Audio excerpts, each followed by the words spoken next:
നമസ്കാരം. ന്യൂസ് കേരള പ്രധാന വാർത്തകളുമായി CK നാസർ കാഞ്ഞങ്ങാട്. സംസ്ഥാനത്ത് വീണ്ടും ഞെട്ടിക്കുന്ന കൊലപാതകം. കോളേജ് വിദ്യാർത്ഥിയെ വീട്ടിൽ കയറി കുത്തിക്കൊന്ന അക്രമി ട്രെയിനിന് മുന്നിൽ ചാടി മരിച്ചു.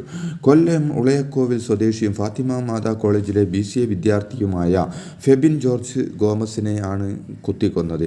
21 വയസ്സായിരുന്നു. നീണ്ടകര സ്വദേശി തേജസ് രാജാണ് കുത്തിക്കൊന്ന ശേഷം കാറിൽ കയറി രക്ഷപ്പെട്ട് ട്രെയിനിന് മുന്നിൽ ചാടി മരിച്ചത്. ഇയാളെ പോലീസ് തിരിച്ചറിഞ്ഞു. കടപ്പാക്കട റെയിൽവേ ട്രാക്കിലാണ് തേജസ് രാജിൻ്റെ മൃതദേഹം കണ്ടെത്തിയത്.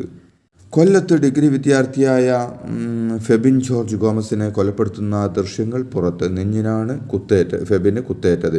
ഫെബിനും തേജസും തമ്മിലുള്ള ബന്ധം എന്താണെന്ന് വ്യക്തമല്ല. എന്നാൽ ഫെബിൻ്റെ സഹോദരിയും അക്രമിയായ തേജസ് രാജും ഒരുമിച്ച് പഠിച്ചവരാണെന്ന തരത്തിൽ വിവരങ്ങൾ പുറത്തു വരുന്നുണ്ട്. പോലീസ് ഇത് സ്ഥിരീകരിച്ചിട്ടില്ല.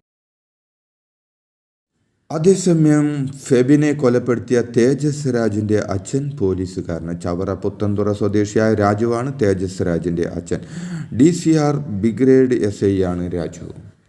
ഉളയക്കോവിലിൽ തേജസ് രാജ് വീട്ടിൽ കയറി ഫെബിനെ കുത്തിക്കൊന്നത് കൃത്യമായ ആസൂത്രണത്തോടെ.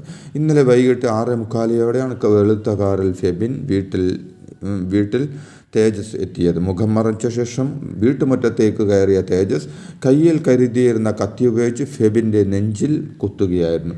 തടയാൻ ശ്രമിച്ച പിതാവ് ജോർജ് ഗോമസിനും ആക്രമണത്തിൽ പരിക്കേറ്റു. കൊലപാതകത്തിന് ശേഷം കത്തി ഉപയോഗിച്ച് രക്ഷപ്പെട്ട തേജസ് കാറിൽ കയറി 3 കിലോമീറ്റർ അകലെ ചെമ്മാൻമുക്ക് റെയിൽവേ ഓവർബ്രിഡ്ജിനു താഴെയെത്തി ഇതുവഴി വന്ന ട്രെയിനിന് മുന്നിലേക്ക് ചാടുകയായിരുന്നു.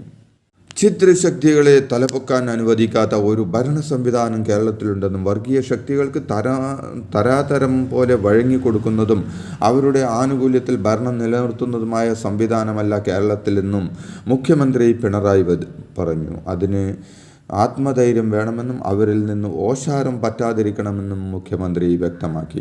ഞങ്ങളുടെ ആളുകളെ പിടിച്ചു വയ്ക്കരുത്, വിടൂ എന്ന് പറയാൻ ഒരു വർഗീയ ശക്തിക്കും കഴിയില്ലെന്നും ഈ ഭരണത്തോട് അങ്ങനെ കൽപ്പിക്കാൻ ധൈര്യമുള്ള ഒരു ശക്തിയും കേരളത്തിൽ ഇല്ലെന്നും മുഖ്യമന്ത്രി പറഞ്ഞു.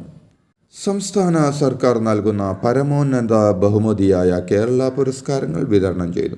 സംസ്ഥാനത്ത് വിവിധ മേഖലകളിൽ സമഗ്ര സംഭാവനകൾ കാഴ്ചവെച്ചവർക്ക് രാജ്ഭവനിൽ നടന്ന ചടങ്ങിൽ ഗവർണർ രാജേന്ദ്ര അർലേക്കറാണ് പുരസ്കാരങ്ങൾ സമ്മാനിച്ചത്.